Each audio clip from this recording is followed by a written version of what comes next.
সাহিত্যের সত্য ও বাস্তব সত্য, যাহা প্রতিনিয়ত চোখের সামনে ঘটিতেছে, ইন্দ্রিয়ের দ্বারা যাহাকে স্পষ্ট উপলব্ধি করিতে পারিতেছি, তাহাই একমাত্র সত্য, না হৃদয় দিয়ে যাহাকে উপলব্ধি করিতে পারি তাহাই যথার্থ সত্য। ইহা লইয়া যথেষ্ট বাগবিতণ্ডা হইলেও এই সম্পর্কে একটা স্থির মীমাংসা কাব্যরচনা সেই আদি যুগেই হইয়া গিয়াছে।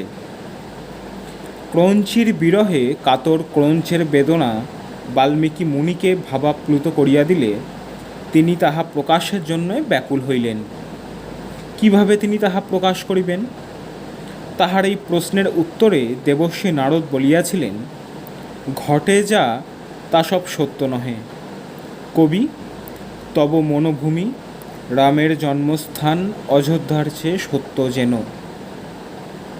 যুগ যুগ ধরিয়া মাতৃকোড়রে শিশু আমাদের মনে যে আনন্দস্রোত প্রবাহিত করাইতেছে, রক্তিম সূর্যাস্ত প্রত্যহ আমাদের মনে ক্ষণিকের জন্য হইলেও যে সৌন্দর্য অনুভূতি জাগাইয়া তুলিতেছে, তাহাই কি চিরন্তন সত্য নহে? আগুন গরম, সূর্য গোল, জল তরল, ইহা একবার জানিলেই চুকিয়া যায়।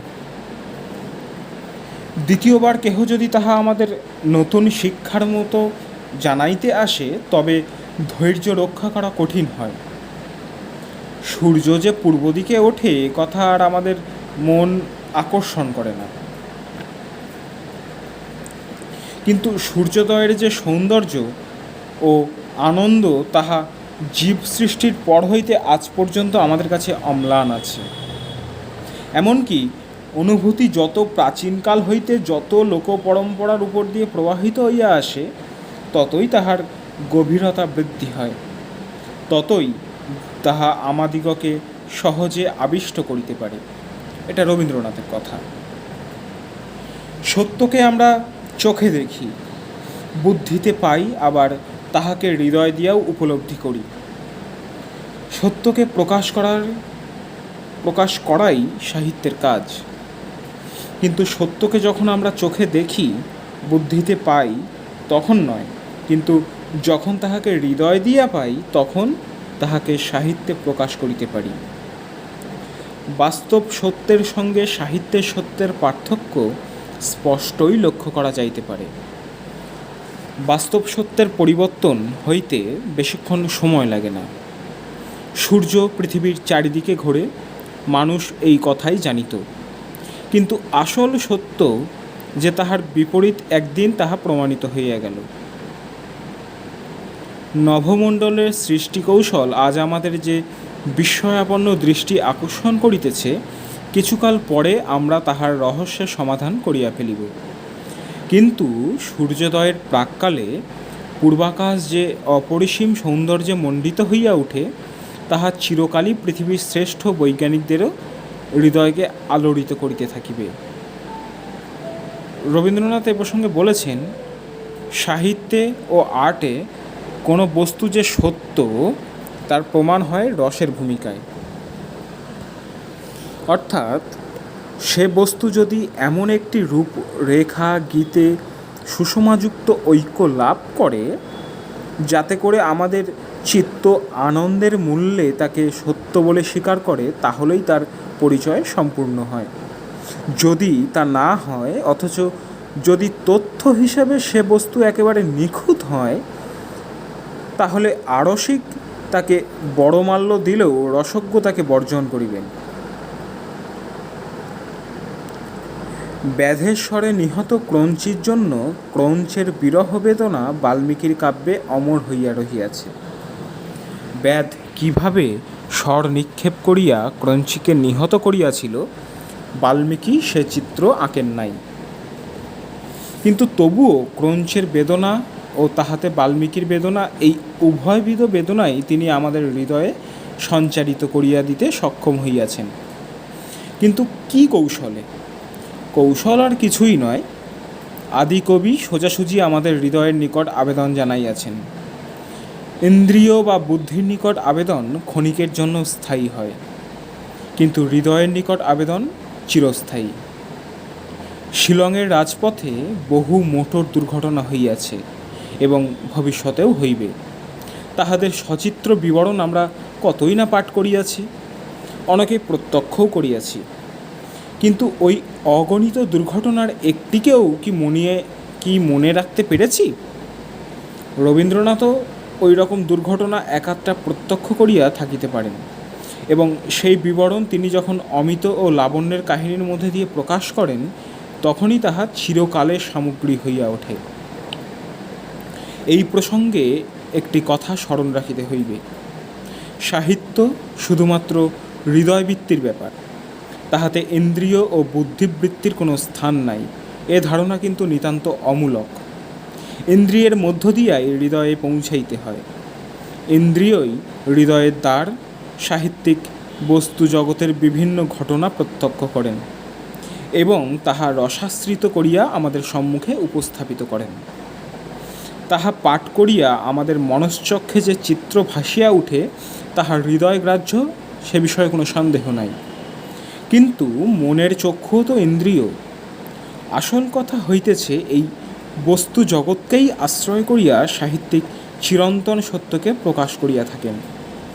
সাহিত্য ও ললিতকলার কাজই হচ্ছে প্রকাশ। এই জন্যে তথ্যের পাত্রকে আশ্রয় করে আমাদের মনে সত্যের স্বাদ দেওয়াই তার প্রধান কাজ। এই স্বাদ হচ্ছে একের স্বাদ, অসীমের স্বাদ। রবীন্দ্রনাথ বলেছেন এই কথা। তেমনি শুধু সত্য নয়, সাহিত্য আস্বাদন করিতে হইলে বুদ্ধিরও প্রয়োজন।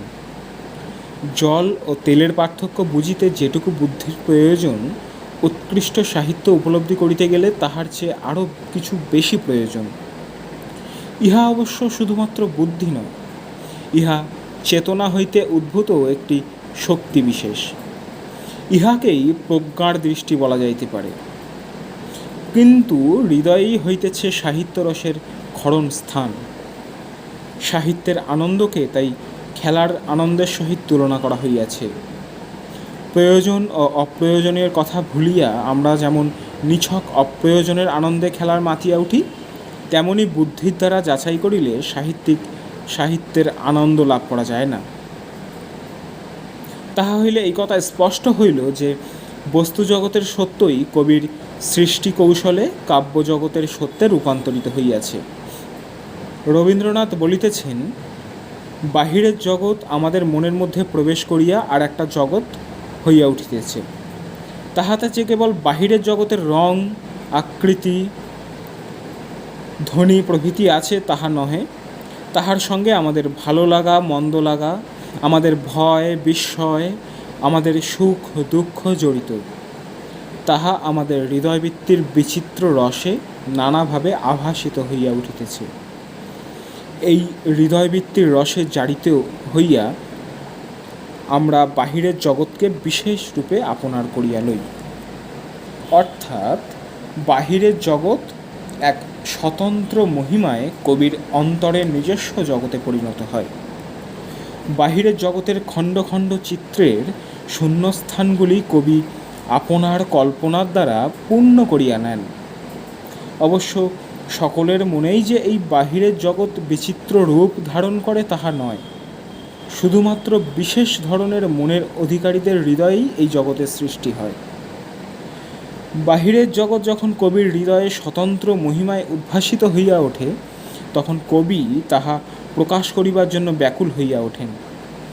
কবির মনে যে জগতের সৃষ্টি হইয়াছে তাহা কবি এমনভাবে প্রকাশ করেন যাহাতে পাঠক সাধারণ তাহা বুঝিতে ও উপভোগ করিতে পারে।